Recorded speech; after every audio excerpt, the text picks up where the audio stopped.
Diretamente do Brasil, Brasília, Distrito Federal. Quem vos fala, mestre Dinho, trazendo sempre informações na palma da sua mão, com notícias de utilidade pública, nacional e internacional. O mestre Dinho, eu quero aqui, antes de iniciar esta live, eu quero falar sobre o Pix do juiz Oscar Aníbal Chapan. Pix, Oscar Aníbal Chapan, @gmail.com. Repito, Oscar Aníbal Chapan, @gmail.com. Está na descrição desse vídeo. Meus amigos e amigas patriotas, quem vos fala, mestre Dinho, diretamente do Brasil, Brasília, Distrito Federal. Repito, quem vos fala, mestre Dinho, trazendo sempre informações na palma da sua mão, com notícia de utilidade pública, nacional e internacional. Muito boa noite. No momento, dia 17 de dezembro de 2025. 17 de dezembro de 2025. Horário, 23 horas e 54 minutos. Atenção, atenção, contra-espionagem do Exército, da Marinha e da Aeronáutica. Atenção, NATO, OTAN, Pentágono, Ministério da Guerra. Estamos já com a certeza e o posicionamento do inimigo identificado a ser abatido por força letal, por se tratar de país narcoterrorista inserido no confronto global, as diretrizes contra o terrorismo estabelecido no planeta. Estes procedimentos autorizam imediatamente ao abate de toda a infraestrutura, local de reunião, em que procedam a se reunir nas tropas de Exército, Marinha e Aeronáutica. O Brasil contactou e estabeleceu, através do Ministério da Defesa do Brasil, a compra de armamento, tecnologia, procedimento bélico estabelecido por adidos militares, embarcações, aeronáutica, foguetes interestelares, posicionamentos de satélite ao combate contra as tropas dos Estados Unidos da América. É um alvo a ser abatido. Os Estados Unidos da América está autorizado ao conflito de luta-força letal contra a República Federativa do Brasil. O seu Exército, a Marinha e a Aeronáutica, através do Ministro da Guerra, estabeleceram ordens sem limites de armamentos, posicionamentos e contingente estrangeiro a estabelecer o confronto global China, Brasil, Rússia, estabelecidos em 17 países do narcotráfico no continente de Sul-América. Isto tudo começa hoje, dia 18 de dezembro de 2025, 0 hora. Será o confronto estabelecido através de bombardeios a unidades do Exército da Marinha e da Aeronáutica do Brasil, como o QG do Exército, onde se reúne o generalato. Também ao Distrito de Brasília, Planalto Central, onde se encontra a sede de governo. Também o arcabouço de medidas opressivas e imorais, desvirtuada a lei Loman jurisdicional, através de medidas opressivas e imorais contra os direitos humanos da humanidade, o extermínio da população, estabelecidos para as crianças, os adolescentes, os bebês, todos sendo envenenados por este falsa identidade que se faz chamar Luiz Inácio Lula da Silva, Alckmin, e todos os seus ministros de governo serão abatidos onde forem localizados. São inimigos da raça humana, serão exterminados. São terroristas, no mesmo grau estabelecido a membresia da Venezuela. Também se faz projeção para o México, para a Colômbia, para qualquer país dos 17 países narcoterroristas. Isto tudo começa agora, 0 hora do dia 18 de dezembro de 2025.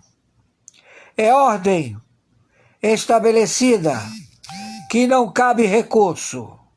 Quem está falando é o interventor do Tribunal Penal Internacional, o senhor Oscar Aníbal Chiapano, árbitro, justiça paga, no cargo, juiz corregedor arbitral internacional, na investigação de 196 países e trânsito na Sura muçulmana.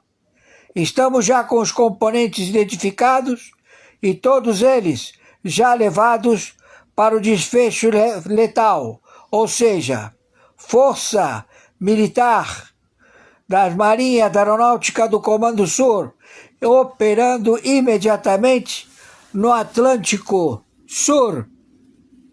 Em comprovação de dolo, não devemos, em momento algum, estabelecer que prospere a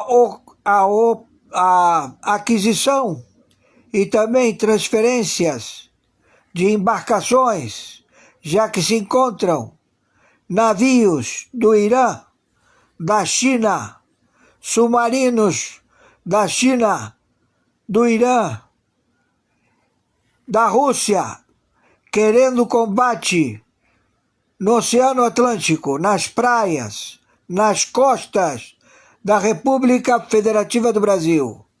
Haverá um confronto nunca visto antes de forças ativadas ao desempenho de exterminar com o contingente marítimo, com o contingente aéreo e com o contingente de possibilidades de Forças Armadas do Brasil. Começa hoje, 0 hora do dia 18 de dezembro de 2025. Eis a sentença. Não cabe recurso. Estamos em guerra atômica nuclear contra a República Federativa do Brasil. O seu ministro de guerra, estabelecido por essa falsa identidade que se faz chamar Luiz Inácio Lula da Silva, e os seus ministros de governo. Estes todos são terroristas e todos eles vão sucumbir ao aço, ao confronto de forças armadas do Comando Sul em vigência e em procedimento. Conforme determinação, meu Pix de sobrevivência é meu nome e sobrenome, oscaranibalchapano@gmail.com. Meu Pix de sobrevivência é meu CPF 510-466-44734. Meu Pix de sobrevivência é meu telefone celular 5521 99742 0789. Tornamos a repetir. As forças letais já agendadas por adidos militares dos dragões do Irã, do Hamas, do Hezbollah, da Norte-Coreia, da China, da Rússia, estabelecidos nos consulados de Brasília, já estão em guerra colocada para o seu adido República Federativa do Brasil. O governo desta falsa identidade estrutural, vamos combatê-los. E isto tudo devido aos seus comportamentos. Não são indivíduos, é um conglomerado de generalato dos brigadeiros e comodoros, insurgentes, que serão eliminados sem nenhuma contraordem. Estamos já no conflito e toda a orla do Oceano Atlântico está comprometido. Pedimos à população civil que se restrinja a não comparecer às praias da orla marítima do Brasil, porque são alvos tanto dos amotinados, espias, sabotadores, terroristas que procederão com falsa bandeira. Eles querem eliminar 2.300 favelas. Eles querem eliminar com toda a costa das cidades da orla marítima da República Federativa do Brasil. Isto é o confronto e será assim estabelecido. Não cabe nenhuma forma. A única sentença é o abate imediato das tropas do Mossad, da CIA, de 60 agências de inteligência, dos mercenários do Kraken, de todos os componentes ao combate de alvos estabelecidos como chefes operacionais terroristas, localizados no território em 27 estados, em 5.070 municípios, todos eles já identificados. Procederemos imediatamente na madrugada do dia 18 de dezembro de 2025. Que o Senhor Yahushua HaMerushalayim tenha piedade de suas almas, traidores, espias, sabotadores, comunistas, filhos da puta! Morte a todos vocês, traidores, assassinos, filhos da puta!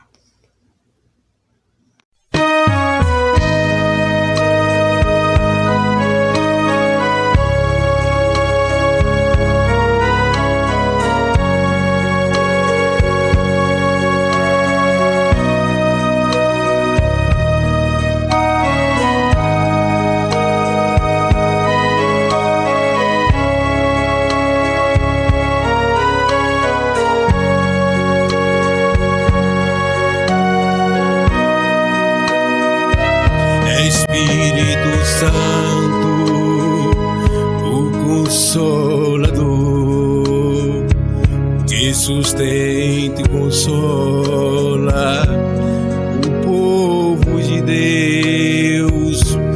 É Espírito Santo, a luz de Deus. És um só Deus, verdadeiro Criador. É Espírito Santo, és a verdade que o mundo não pode receber. Vem renovar todo o meu ser, no nome de Cristo. Que felicidade! Espírito Santo, vem me envolver. Quero erguer teu altar em meu coração. Dai-me tua direção e teu saber, pois o meu desejo é melhor te conhecer.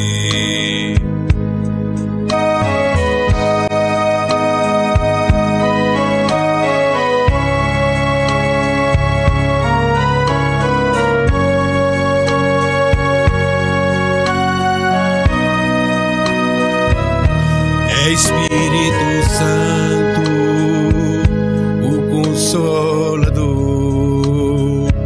que sustenta e consola o povo de Deus.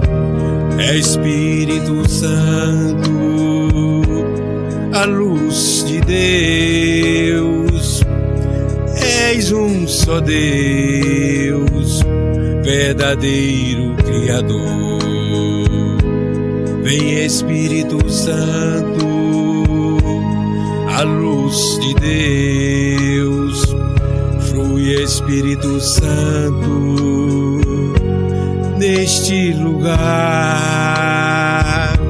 Desce Espírito Santo, habita em mim. O meu coração é o teu altar.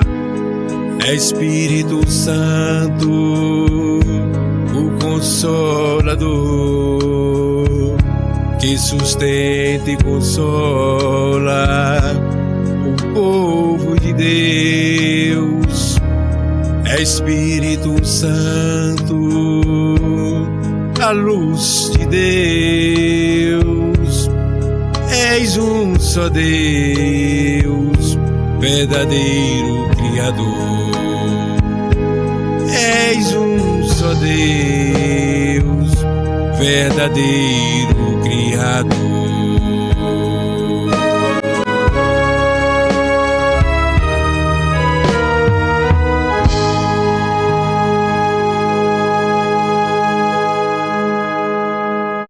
...13:47 AM Texas. Un oficial de aduanas está muerto. Un director de la CIA está expuesto. Un embajador explota su inmunidad. 40 envíos secretos. Millones lavados a través de sombras offshore. Esta es la violación más grave de la soberanía estadounidense en la historia moderna, exponiendo el crimen desde dentro del gobierno. Y ese mismo día también firmé una orden dirigiendo la creación del Grupo de Trabajo de Seguridad Nacional para reunir a todos los socios federales, estatales y locales para lograr el objetivo de política nacional de eliminar la presencia de los cárteles en América de una vez por todas. Todo comenzó en Texas, con una inspección rutinaria. Evan Marshall tenía 31 años, un oficial federal de aduanas de bajo nivel, saludable, activo, sin historial médico. Durante un turno nocturno, notó algo mal con un envío diplomático mexicano. El papeleo parecía limpio, pero el peso era demasiado alto. Evan solicitó una segunda inspección. En minutos, 2 supervisores senior llegaron. Ambos parecían tensos, no hicieron preguntas, dieron una orden: retírate, este envío está protegido bajo reglas diplomáticas. Evan obedeció, pero no olvidó. Antes de terminar su turno, presentó un informe interno, confiando en que el sistema lo manejaría. 3 semanas después, Evan Marshall fue encontrado muerto en su apartamento. La causa oficial, paro cardíaco repentino. Ninguna autopsia solicitada, ninguna investigación abierta. Un hombre joven y saludable se había ido, y el informe que escribió desapareció silenciosamente. Si crees que Evan Marshall no murió naturalmente, comenta investigar abajo. El informe que Evan presentó no desapareció completamente. Llegó al agente especial Mark Ellison, un analista veterano del FBI conocido por ver patrones que otros pasaban por alto. Lo que le alarmó no fue el envío en sí, sino el nombre adjunto: Jonathan P. Reeves, exdirector de la CIA, un hombre al que alguna vez se le confiaron los secretos más profundos de América. Ellison solicitó vigilancia. Lo que siguió fue perturbador. Visitantes inusuales, grandes movimientos de efectivo, puertas reforzadas, seguridad privada armada rotando en turnos. El liderazgo del FBI actuó rápido. Un juez federal aprobó una orden de allanamiento sin previo aviso. Al amanecer, los agentes rodearon la residencia de Reeves en Texas. Cuando se acercaron a la puerta, estalló fuego automático. Reeves había contratado mercenarios, entrenados, armados y listos para matar. Un vecindario tranquilo se convirtió en un campo de batalla. Las granadas de luz explotaron, los escudos recibieron los primeros impactos, los agentes avanzaron con fuego controlado. El tiroteo duró casi 10 minutos. Adentro, Reeves fue atrapado quemando documentos. El registro que siguió fue peor que el tiroteo. Debajo de las tablas del piso, 20 kilos de fentanilo y heroína. En el sótano, rifles de grado militar, números de serie removidos. Dentro de una caja fuerte de acero, $18 millones en efectivo y oro. Jonathan P. Reeves fue esposado y llevado. El shock dentro del FBI fue inmediato. Si un exdirector de la CIA había cruzado esta línea, ¿qué exactamente había descubierto Evan Marshall? ¿Un exdirector de la CIA? ¿Drogas? ¿Armas? ¿Efectivo? Si crees que ningún exfuncionario debería estar por encima de la ley, dale like al video y comenta sí. El arresto de Jonathan P. Reeves debería haber terminado la historia. En cambio, abrió una más oscura. Mientras los equipos del FBI revisaban sus dispositivos, emergió un patrón, organizado, deliberado y mucho más antiguo de lo que nadie esperaba. Reeves no había caído recientemente en la corrupción.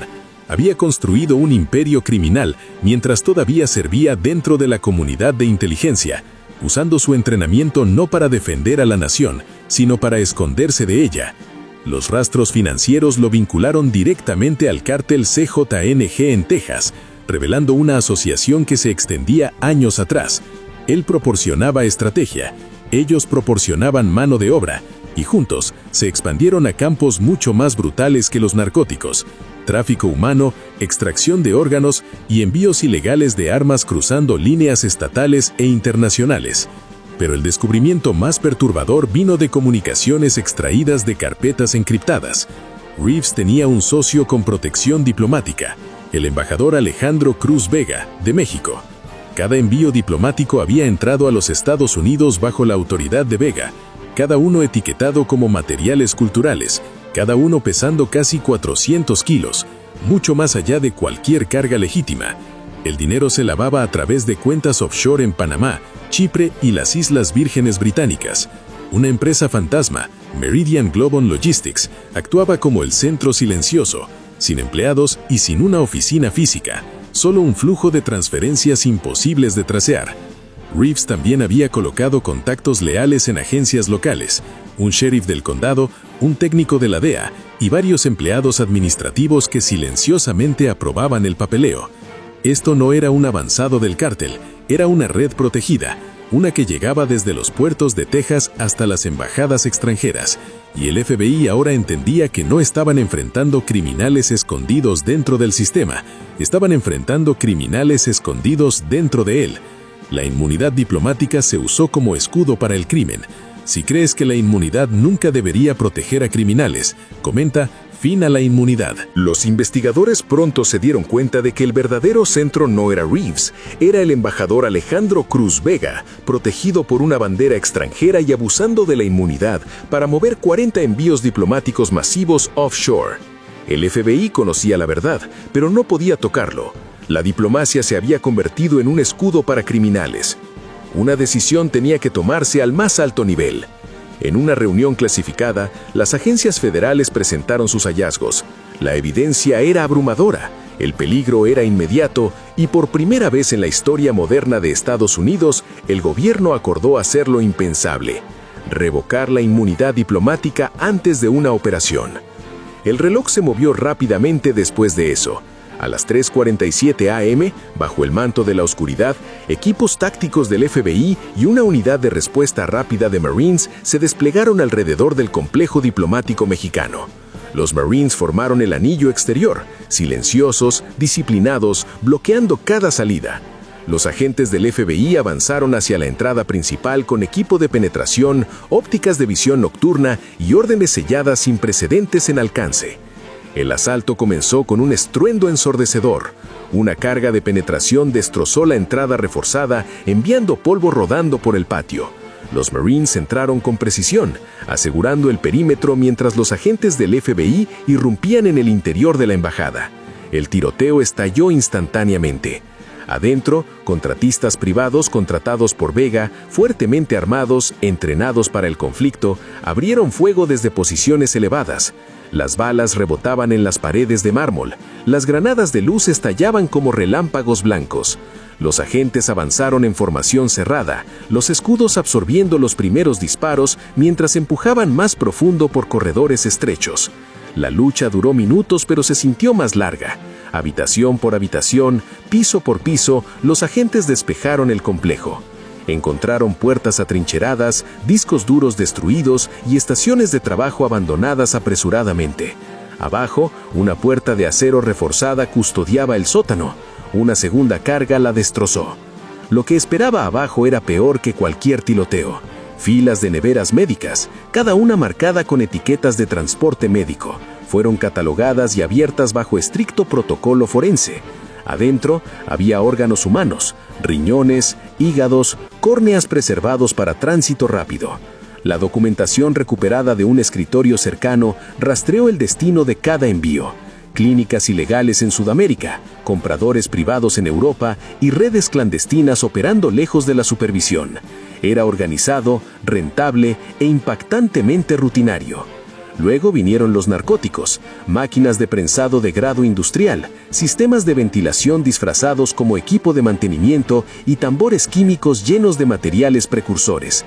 Las cantidades confiscadas, fentanilo, metanfetamina y heroína, eran suficientes para abastecer las rutas de distribución del cártel por meses. Los agentes se dieron cuenta de que no estaban mirando una operación temporal.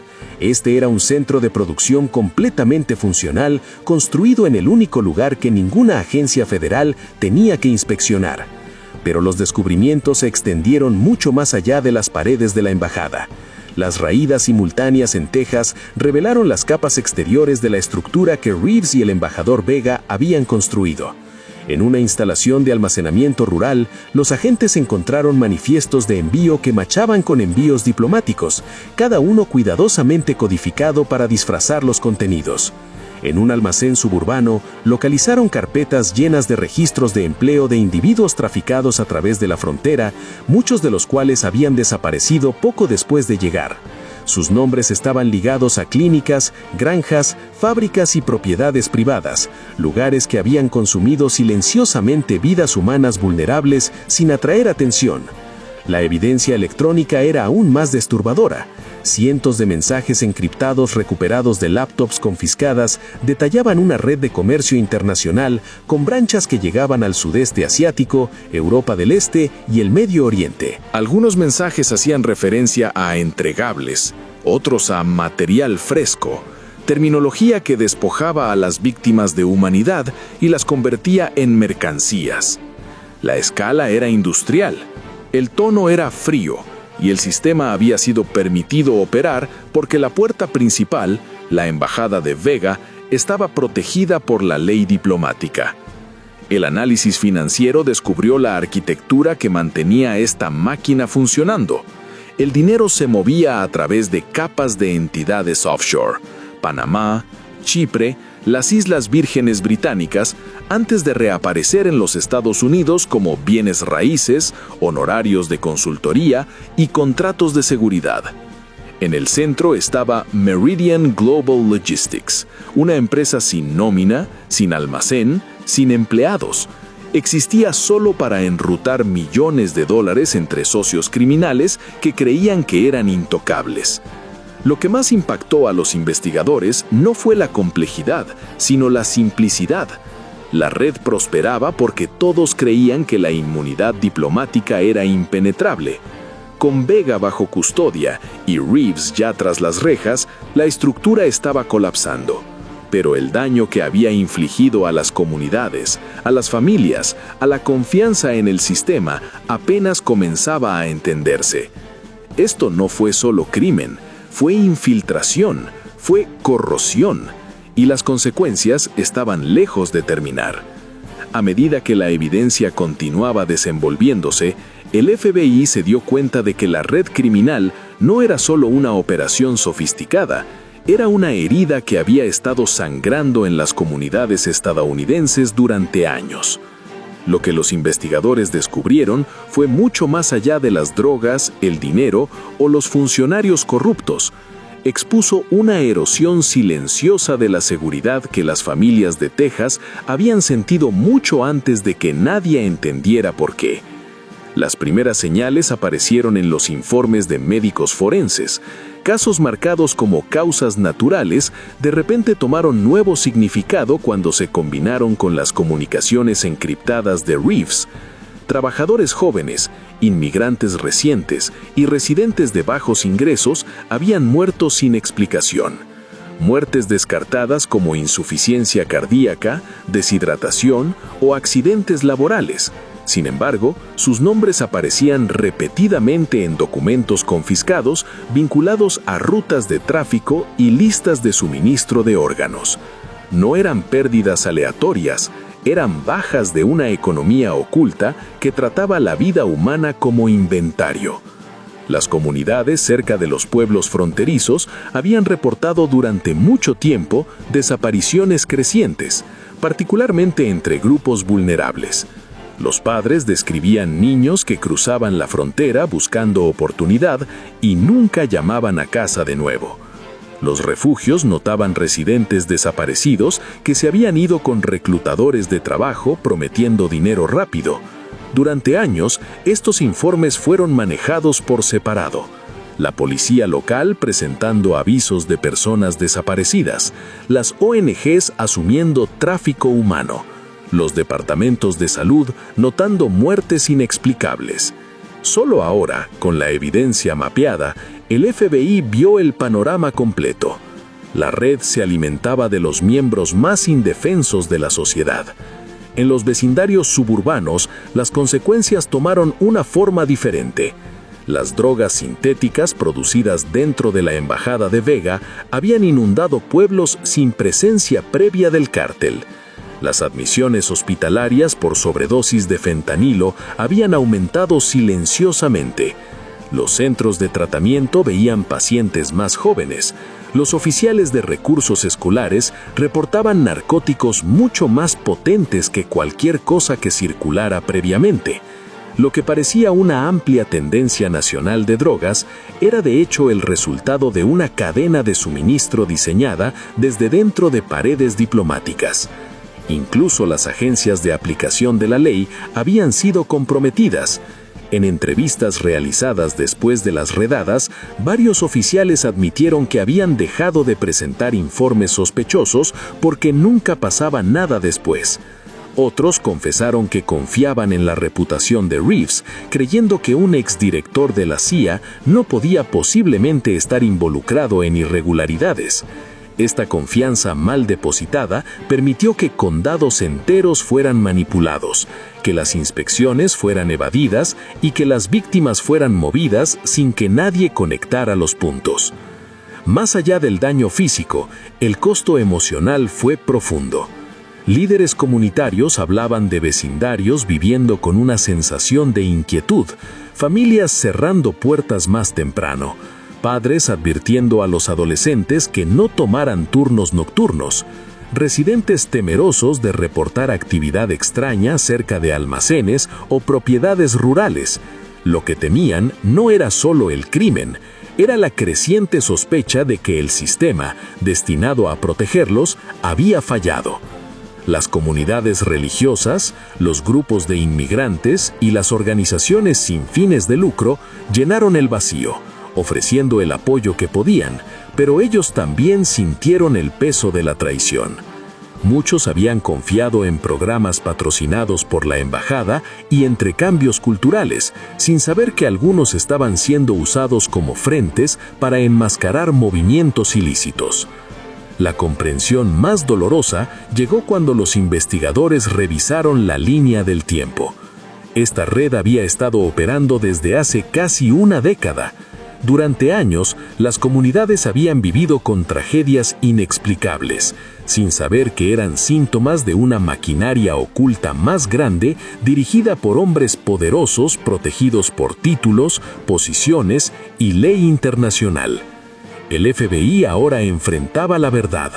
Restaurar la seguridad requeriría más que arrestos, requeriría reconstruir la confianza.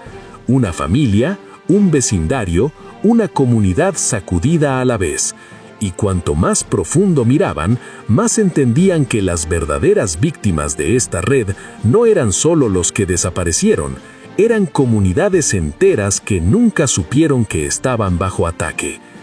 Con los arrestos hechos y el público finalmente consciente de la escala de la corrupción, el enfoque del FBI se trasladó a una pregunta mucho más difícil.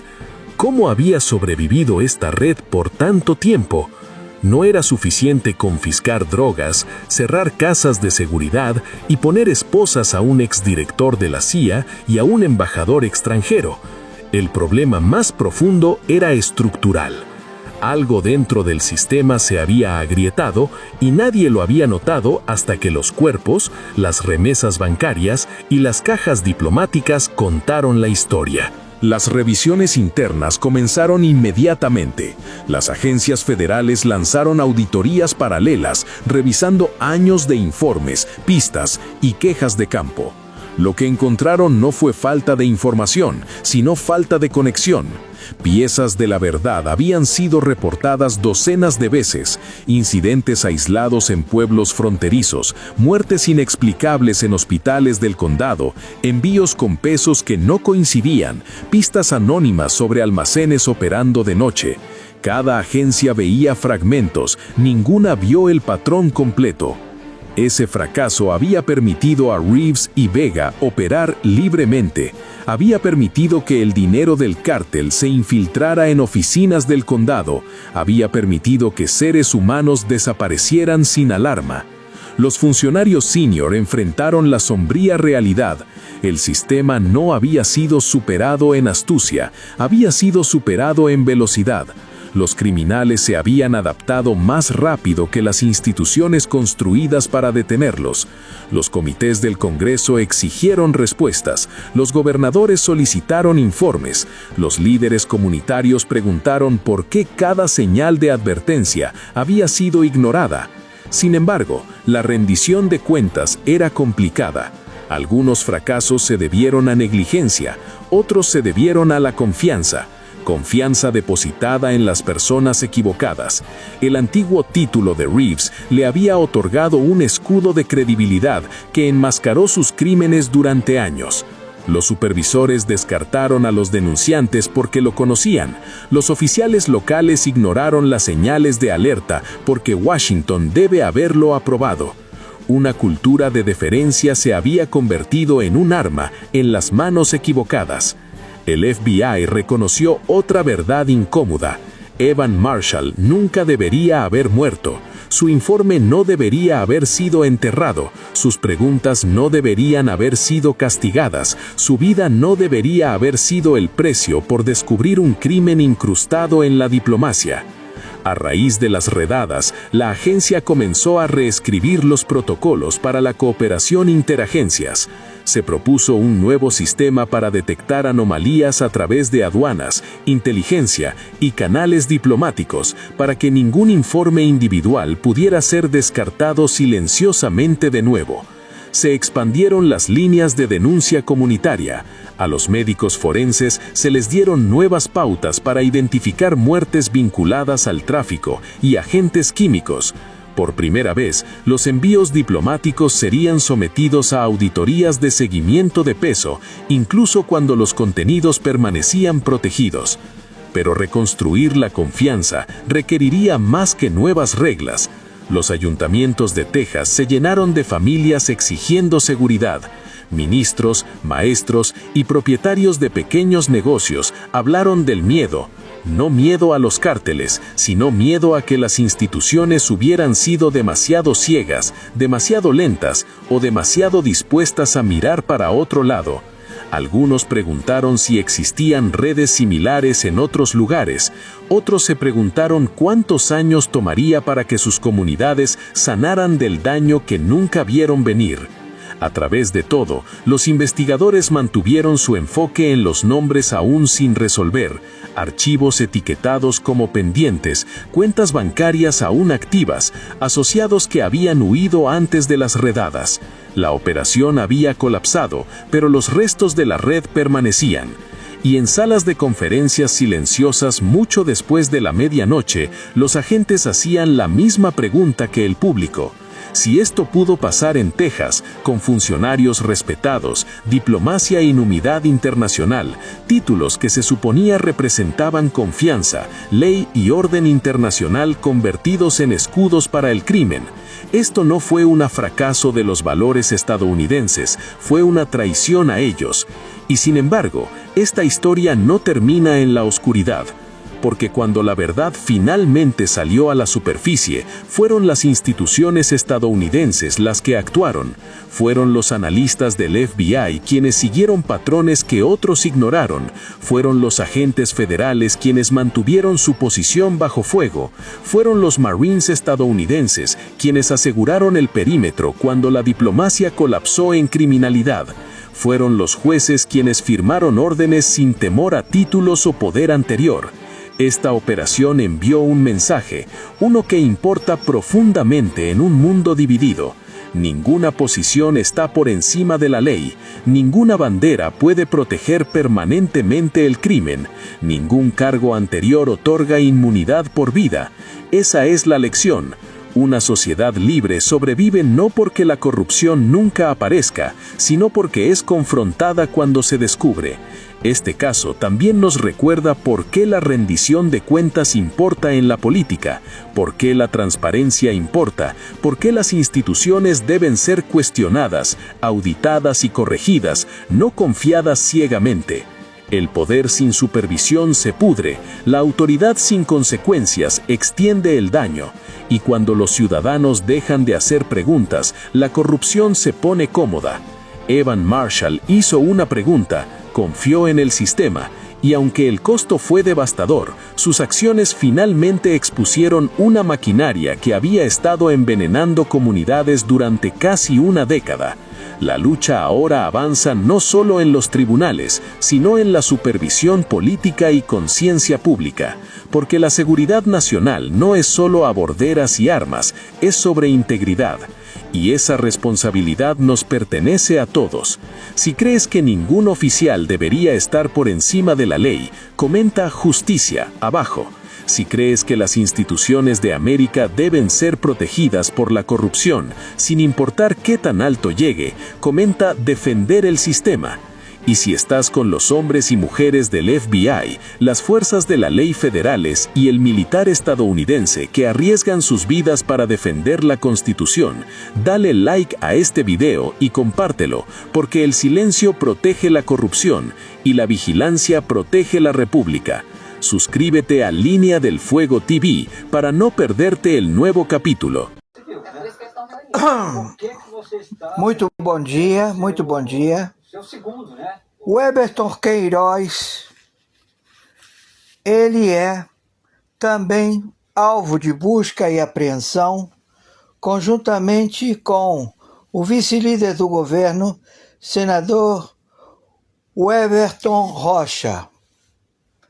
Então está havendo uma reunião neste momento, no dia 18 de dezembro de 2025, horário 9 horas e 48 minutos, em que eles não têm como o direito de suspeição à prisão cautelar por crime contra tutela e curatela da Vara de Execuções Penais, tutela e curatela da Vara de Crianças, Idosos, que foram roubados, delipendiados por esta interferência com aval do Pleno da Corte do Supremo Tribunal Federal, ao qual se encontram em suspeição todos os membros da Corte do Supremo Tribunal Federal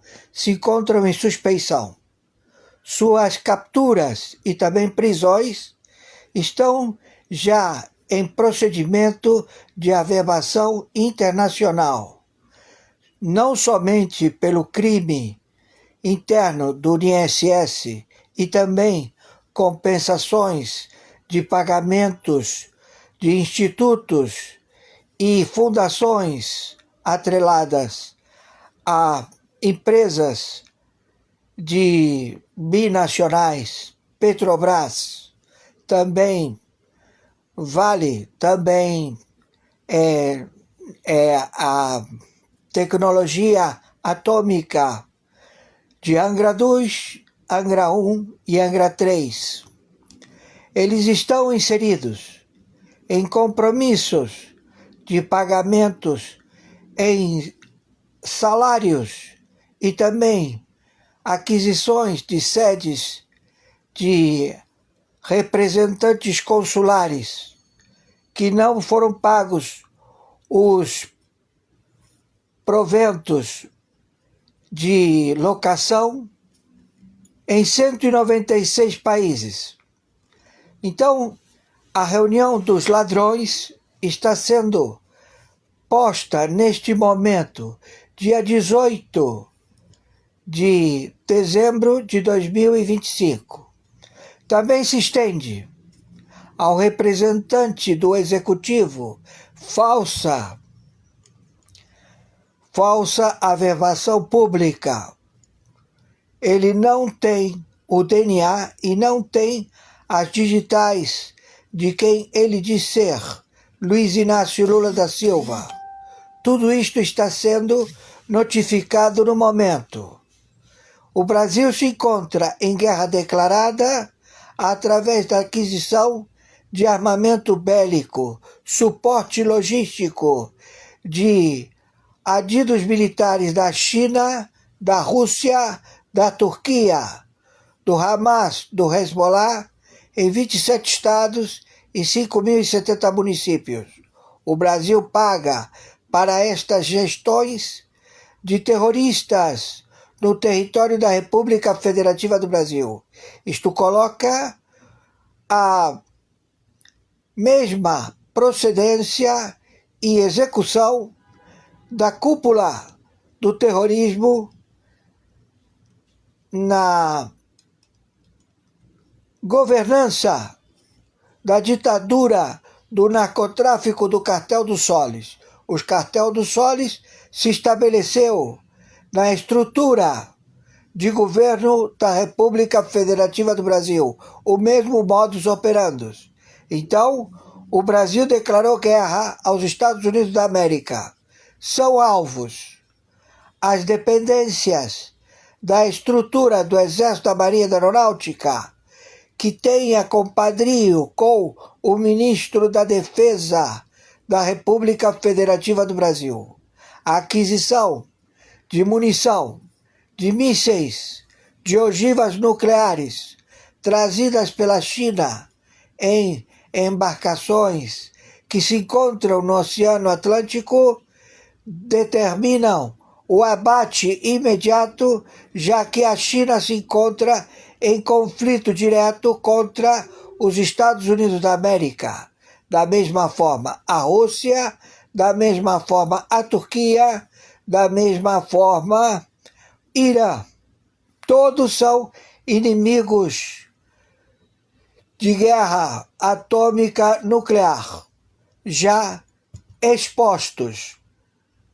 As notícias nas emissoras de televisão não são veiculadas, mas isto não impede o seu procedimento de prisão. Quem está falando é o senhor Oscar Aníbal Chiappano, árbitro internacional, juiz corregedor arbitral internacional, com a tutela e curatela da intervenção pela segunda vez do Tribunal Penal Internacional, na tutela e curatela da intervenção do Tribunal Internacional, da intervenção do Supremo Tribunal Mundial. Estamos acautelando e procedendo contra qualquer representante destes 3 fóruns de justiças. Todos aqueles que tenham recebido suborno ou estejam inseridos em suspeição serão levados presos de imediato e o procedimento a ser lavrada o dossiê de identificação na OFAC, Lei Magnifici, Lei Rico Antimáfia, Lei do Emilat, Lei de posicionamento de indivíduos com cargos públicos que estão em compromisso terrorista já identificado em guerra global, mundial, nuclear. Hoje, 18 de dezembro de 2025, horário 9h55 da manhã. Conforme determinação, meu Pix é meu e-mail, oscaranibalchiappano@gmail. Meu Pix de sobrevivência é meu CPF, 510 466 447 34. Repito, 510 466 447 34. O meu Pix de sobrevivência é o meu telefone WhatsApp celular 5521 997420789. Por favor, nos ajudem. Temos a metade do compromisso a ser pago. Faltam R$600. Atenção, atenção. Agradeço a todos os brasileiros que estão nos ajudando na sobrevivência da contenda que está sendo estabelecido no continente aqui da Sul-América. Torno a repetir meu CPF 510 466 447 34. Torno a repetir o meu Pix. CPF 510 466 447 34. Por favor, nos ajudem. Estamos recebendo os procedimentos do Comando Sur a identificar navios sem transponder, ou seja, eles não estão sendo monitorados pela interferência de ondas de rádio de localização.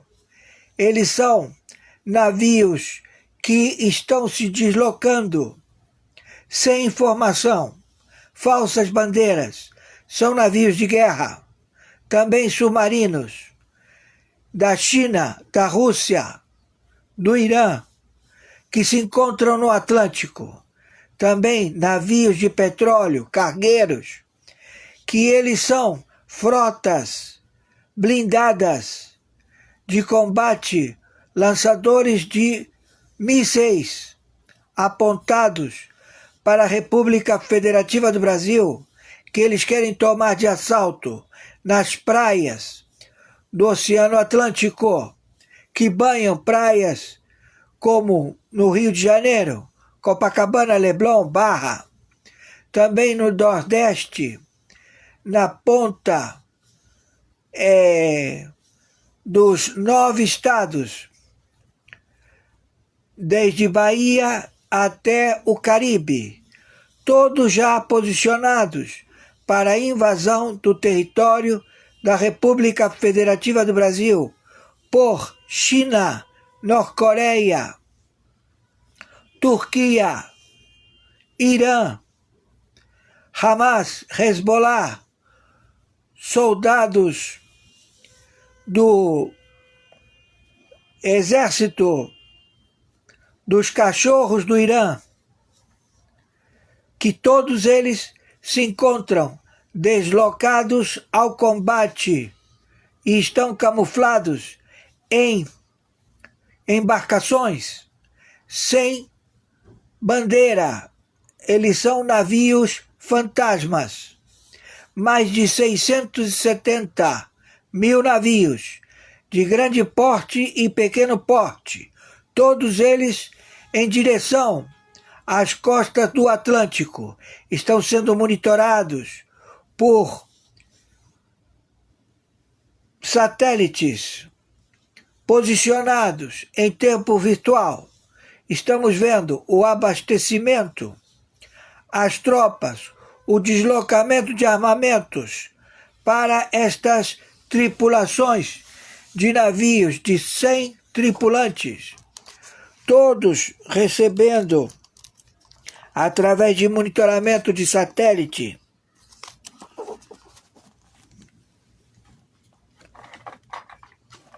armas automáticas, RPGs. Já foi determinada o embate e também o procedimento, uma vez identificado a letalidade em superfície. Qualquer situação levará imediatamente ao confronto no Atlântico. Estão se deslocando também das costas da África, em portos da China, que fazem a fábrica de navios na África. Navios da China estão sendo fabricados na África. Navios de contenedores de transporte de petróleo estão sendo todos eles blindados para o confronto de guerra atômica nuclear. Eles vêm para tomar a República Federativa do Brasil. Estamos já determinando os Kraken, a CIA, o Mossad, imediatamente a detenção, ao combate mortal, força letal, consulados, China, Rússia, Irã, Norte-Coreia, situados em Brasília. Brasília será invadida de imediato. Hoje, 18 de dezembro de 2025, horário 10h02. Quem está falando é o interventor arbitral internacional, juiz corregedor, na investigação de 196 países, do primeiro, segundo e terceiro escalão, estrutura de governo, todas elas prejudicadas por funcionários públicos, terroristas, narcotraficantes, líderes de crime organizado mundial, no transporte de fentanil e de várias drogas que são consideradas de letal proceder no planeta. Estão matando cidadãos no planeta. Então já tem ordem imediata de combate, de extermínio destes fascínoras. São terroristas. Com terroristas não há o que negociar. Não se negocia com terrorista. A falsa identidade de Luiz Inácio Lula da Silva são 4 bonecos, 4, já identificados. Onde forem encontrados, serão executados. Não cabe nenhum tipo de diálogo nem recurso. Da mesma forma, do seu vice de nome Alckmin, vice-presidente que ocupa em usurpação, foi colocado pelo Biden. O Biden já esclarece que procedeu à manipulação das urnas eletrônicas na última votação do Bolsonaro com Lula. O senhor Bolsonaro foi prejudicado com urnas, com chips, já todos identificados. O fornecedor destas urnas é da Venezuela e todos eles tinham chips. O Barroso já também esclareceu este procedimento. Todos se encontram já na Lei Magnificat e todos estão com os vistos suspensos. Não há nenhum tipo de conversar. Todos eles, onde forem encontrados, serão abatidos por se tratar de terroristas. Terroristas. Eles cometeram crimes intrafronteiras, ou seja, o crime deles se perpetuou por 56 bancos centrais no planeta. 56. Além de bancos domésticos, todos já identificados, e todos serão abatidos. Hoje, dia 18 de dezembro de 2025, horário 10 horas da manhã, 5 minutos. Por favor, viralize isto. O ministro do Exército, ele fez contrato de aquisição de bombas, de mísseis, de escudos, de porta-aviões da Marinha, do Exército e da Aeronáutica, da China, da Norte-Coreia, da Turquia, do Hamas, do Hezbollah, do Irã. Todos estes se prontificaram e se estabeleceram na Venezuela, no México, na Colômbia, no Peru, no Equador, na Bolívia, no Uruguai, alguns já identificados no Paraguai. Todos eles estão evadindo para colocar cabeças de fronteiras. O combate já se iniciou. Há já confronto em fronteiras secas da República Federativa do Brasil. Estamos informando. Atenção, Exército, Marinha, Aeronáutica do Brasil. A membresia do generalato se encontra comprometido. Temos que proceder de imediato, porque está havendo um posicionamento letal. O Brasil é considerado inimigo dos Estados Unidos da América e todos se encontram já identificados no Senado, na Câmara de Deputados, governadores e prefeitos e suas secretarias. Por favor, viralize isto o máximo possível. Gratidão. Esto es de no creer. Mucha atención que los demócratas salieron derrotados hoy del Congreso en su intención de frenar al presidente Donald Trump y salvar a quien sin duda alguna ahora es el nuevo protegido de los demócratas, el dictador Nicolás Maduro. El Congreso de los Estados Unidos acaba de tomar una decisión clave que redefine el rumbo de la confrontación con el régimen de Nicolás Maduro. Este martes la Cámara de Representantes rechazó las 2 resoluciones impulsadas por los demócratas que buscaban limitar los poderes del presidente Donald Trump en el uso de la fuerza militar contra el régimen de Maduro. Una votación que deja intacta la autoridad del Ejecutivo para actuar sin una autorización explícita del Congreso.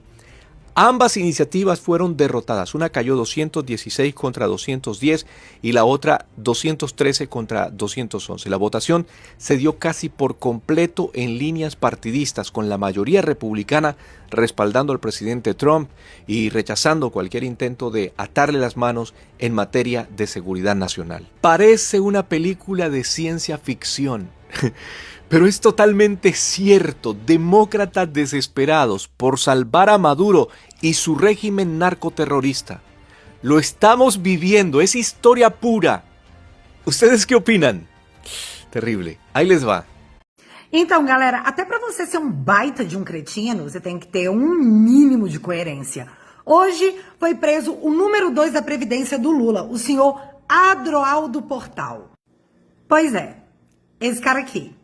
E depois da operação de hoje sobre o assalto a aposentados do INSS, que também atingiu o vice-líder do governo lá no Senado, esse cara aqui, o Weverton, do PDT, o governo Lula tá dizendo que, oh meu Deus, essas operações só estão acontecendo porque nós, do governo Lula, permitimos que acontecesse, porque nós queremos investigar os bandidos, nós queremos que essas pessoas sejam presas. O seu Adroaldo Portal só foi preso porque o governo assim permitiu. Sabe, os caras estão totalmente contra a corrupção. Só que não. E eu tô te falando isso porque no dia 4 de dezembro, agora, recentemente, foi apresentado um requerimento do Marcel Van Hatten para convocar justamente o senhor Adroaldo Portal. Só que esse requerimento foi rejeitado. E por que ele foi rejeitado? Porque a galera do PT, da base governista lá na CPMI, não quis. Não precisa acreditar em mim, é só você dar uma olhadinha. Olha o nome da galera: Elisiane Gama, José Lacerda, Chico Rodrigues, Augusto Brito, Leila Barros, aí tem o Kleber, o Orlando, o Ricardo Aires, mas peraí que continua. Randolfo Rodrigues, Jussara Lima, o Paulo Pimenta, o Zé Alencar, o Rogério Correia, todo mundo do PT. Essa galera simplesmente votou para que na CPMI do INSS, que investigou o roubo de aposentados, o senhor Adroaldo não fosse sequer convocado. E presta atenção que piora, porque essa mesma ala governista impediu que o Lulinha fosse convocado. Votaram para não mexa no baby do Lula. A CPMI, na verdade a ala governista, teve coragem de negar a quebra de sigilo das passagens de avião que comprovariam que o Lulinha e o careca do INSS viajaram no mesmo voo para Portugal. Falaram que não tem indício de nada, que bobagem isso aí, não vamos deixar. Mas, de qualquer forma, o sigilo foi quebrado e adivinha, eles estavam lá no mesmo voo de primeira classe rumo a Portugal. E agora piora, porque foram encontradas mensagens onde dizia que o careca do INSS mandou 1,1 milhão para amiga do Lulinha. E ele mandou o seguinte recado: esse dinheiro aí é pro filho do rapaz. 1,1 milhão pro filho do rapaz. Quem que vocês acham que é o rapaz? E galera, aqui nós estamos falando de um rombo bilionário de aposentados. Só imagina se fosse um dos filhos do Bolsonaro. Com certeza seria uma mistura de fim de ano com fim do mundo. Pode ser que a mídia não te conte essas coisas, mas é isso que tá rolando. E informação é o tipo de coisa que nenhum regime pode tirar de você. Plantão urgente entra às pressas. Corre agora, pegue a pipoca, sente-se e aperte o cinto de seguranças, porque o que trago agora é bombástico. Moraes levou a pior. Trump fez jogada de mestre e dá checkmate final em Lula e Moraes. Atenção total, porque o que está vindo à tona agora não é notícia comum, não é rotina de Brasília e muito menos coincidência.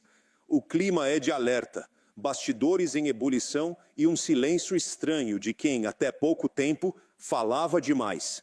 Nos corredores do poder, a sensação é de que algo grande está sendo empurrado para debaixo do tapete, enquanto a narrativa oficial tenta manter a aparência de normalidade. Mas quem acompanha a política de verdade sabe, quando o sistema fala menos é porque está com medo de falar demais.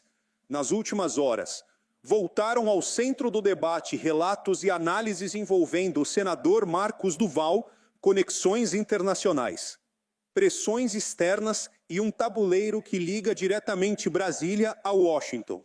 Não se trata aqui de aceitar tudo como verdade absoluta, mas de observar um conjunto de movimentos, sinais e reações que, somados, desenham um cenário extremamente delicado para o governo Lula e para o STF. O que chama a atenção não é apenas o conteúdo das declarações, mas a reação ou a falta dela. Quando acusações são vazias, o sistema responde rápido. Quando há risco real, o silêncio costuma ser a estratégia. E é exatamente isso que estamos vendo agora. Nenhuma resposta firme, nenhuma coletiva clara, nenhuma explicação convincente. Apenas notas frias, ruído controlado e tentativa de empurrar o assunto para o esquecimento. Segundo análises apresentadas pelo senador e por interlocutores ligados a círculos internacionais, o Brasil estaria sob observação constante de órgãos e lideranças estrangeiras, especialmente após denúncias relacionadas à censura, perseguição política e desequilíbrio entre os poderes. Isso não significa intervenção direta, mas significa algo igualmente poderoso: vigilância, pressão e condicionamento diplomático. Na leitura conservadora que fazemos aqui no BR Notícias, o problema central não é externo, é interno. O governo Lula se colocou numa posição de dependência absoluta do STF para existir politicamente. E quando um governo depende de um tribunal para se manter, a democracia já está em risco. Essa relação promíscua cobra seu preço, principalmente quando decisões judiciais passam a ter impacto internacional. Não é segredo para ninguém que o STF, nos últimos anos, extrapolou suas atribuições constitucionais.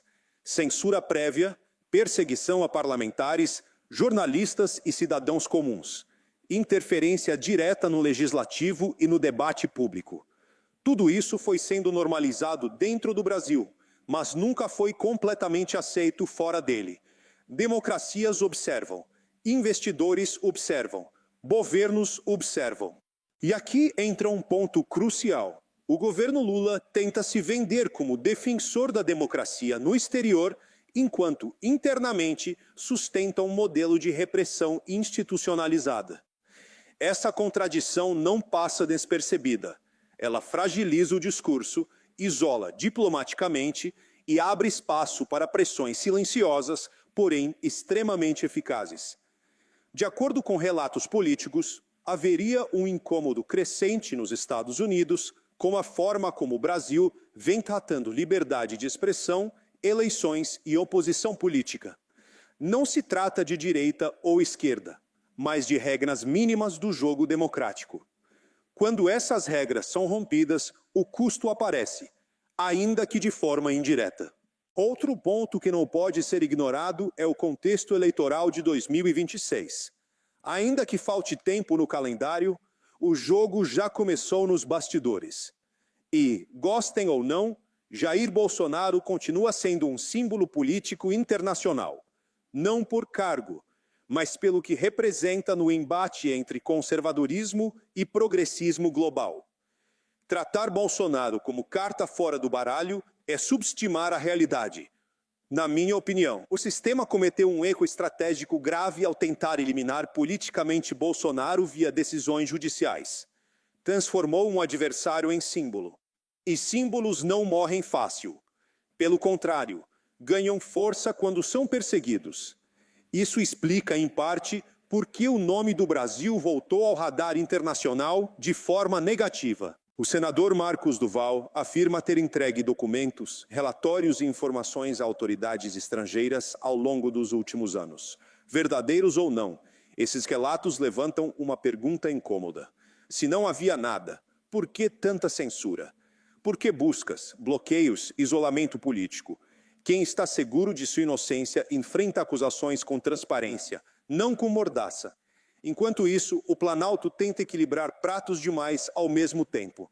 Relação com China, relação com regimes autoritários, discurso para o Ocidente, dependência do STF e uma economia que não reage como prometido.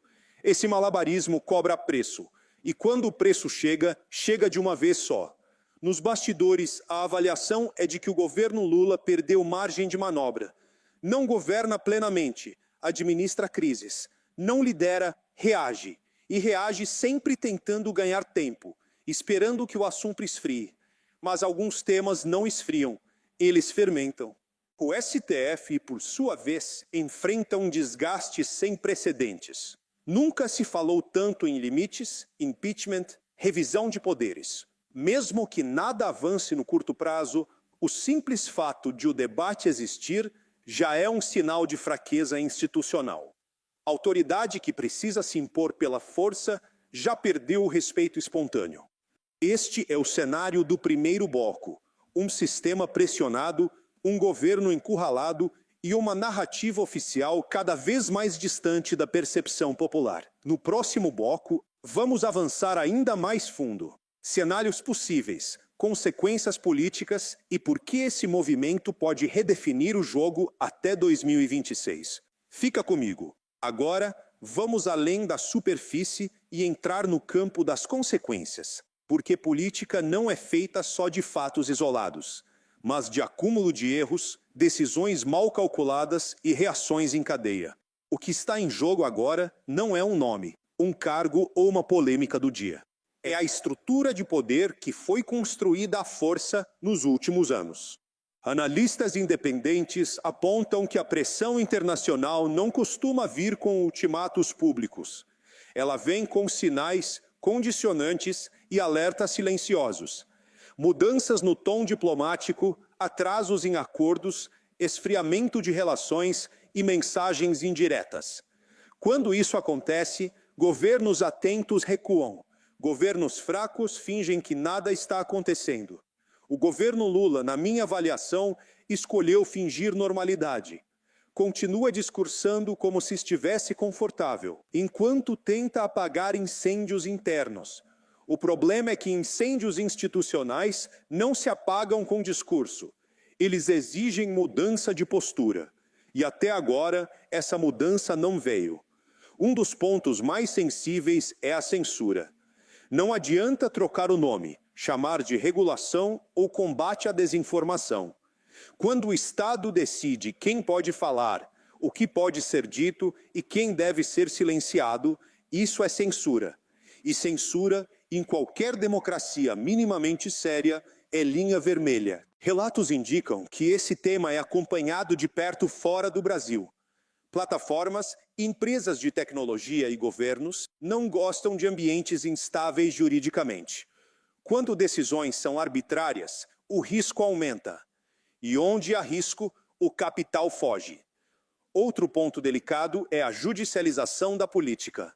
O STF se tornou protagonista de praticamente tudo: eleições, redes sociais, Congresso, Executivo. Isso pode até agradar setores do sistema no curto prazo, mas destrói a credibilidade institucional no médio e longo prazo. Nenhum país funciona bem quando um poder concentra tanto controle. No campo eleitoral, o cenário também é instável. A tentativa de excluir lideranças conservadoras do jogo cria um efeito reverso. Mobiliza a base, gera indignação e fortalece discursos de resistência. O sistema parece não aprender.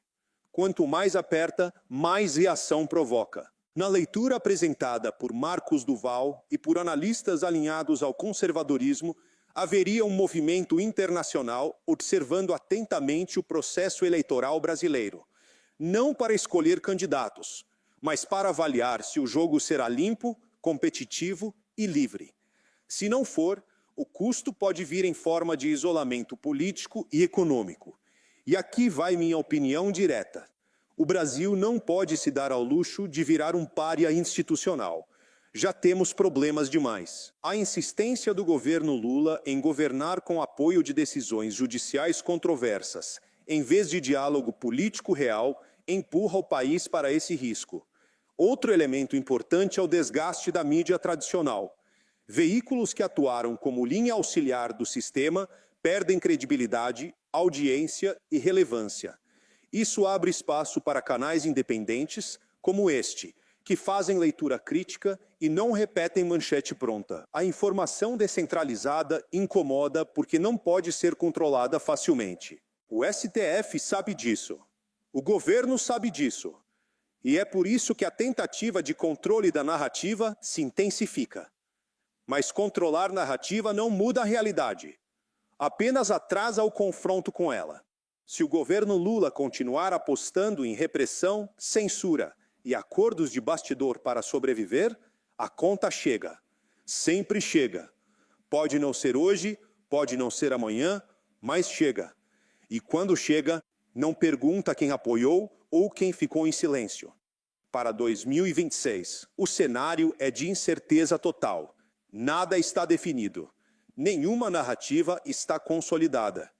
O que está claro é que o sistema perdeu a capacidade de convencer e passou a depender do medo. E medo não sustenta projeto político duradouro. O recado final é simples. O jogo virou mais silencioso, mais tenso e mais perigoso para quem acha que controla tudo. A sociedade observa. O Congresso começa a reagir. O mundo acompanha. E a história mostra que sistemas fechados costumam ruir quando acreditam que são intocáveis. Se você quer continuar entendendo o que está por trás das manchetes, siga acompanhando o BR Notícias.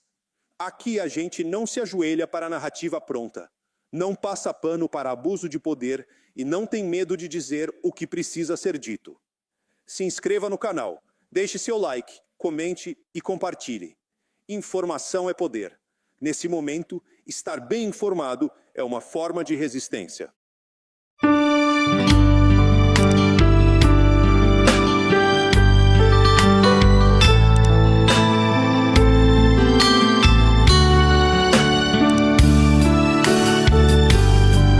Jesus, meu rei, preciso de ti, te seguirei por onde quer que for, mais perto quero estar, sempre hei de suplicar, nos conflitos com o tentador, Jesus me fará vencedor, no nome do Senhor Jesus. O inimigo é amarrado com o poder do meu Deus, me guardando, me livrando.